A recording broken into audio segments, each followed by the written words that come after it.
आडनाव काय? दिवटे. आणि यांचं नाव? आज मुंबईला जात असताना वाटेमध्ये आमच्या धनगर समाजाचे मेंढपाळ बांधव यांची रावटी मायनीमध्ये पडलेली दिसली.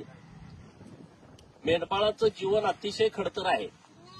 दिवसभरामध्ये सकाळी वाड्यावरून मेंढ्या सोडल्याच्या नंतर संध्याकाळी परत वाड्यावर यायचं म्हटलं तर किमान 30 ते 35 किलोमीटर आमचा मेंढका चालतो.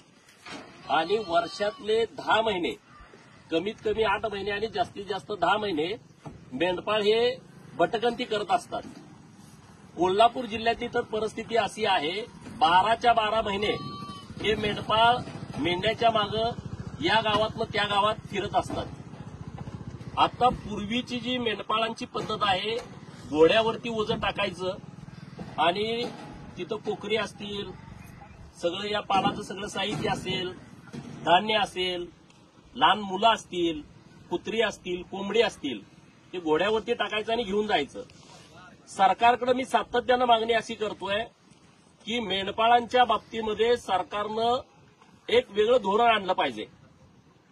तर त्यामध्ये आमची मागणी अशी आहे की एक ट्रॅक्टर जो 50 HP असेल आणि त्यामध्ये ही जे आमचे कागलचे मेंढपाळ आहेत आणि त्या मेंढपाळ बांधवांनी अत्यंत आयडियल पद्धतीनं, आधुनिक पद्धतीनं या ट्रॅक्टरची ट्रॉली बनवलेली आहे.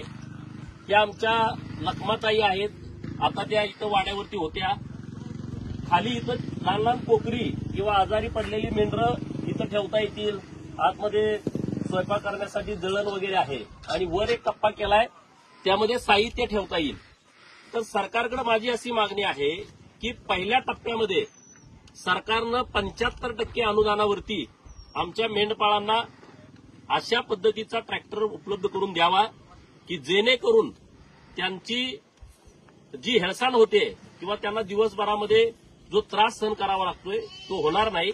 हा ट्रॅक्टर दिल्याच्या नंतर त्याच्यावरती सोलार पॅनेल लावून इथं संध्याकाळी वाड्यावरती उजेडाची व्यवस्था करता येईल.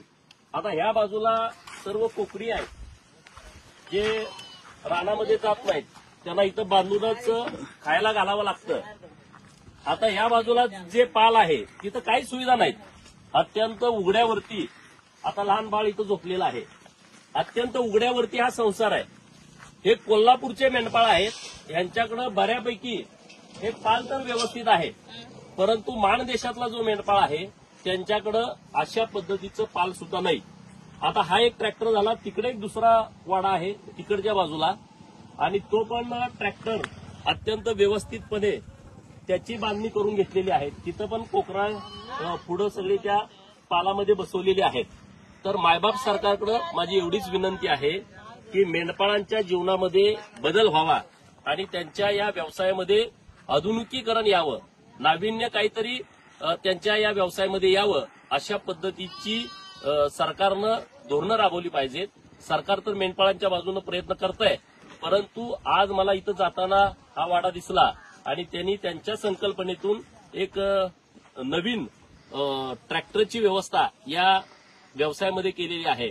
तर मी स्वतः पाठपुरावा माननीय मुख्यमंत्री महोदयांच्याकडे भेटून तर करणारच आहे, परंतु माननीय पशुसंवर्धन मंत्री पंकजाताई यांनी या सगळ्या बाबतीमध्ये एक चांगलं धोरण आणावं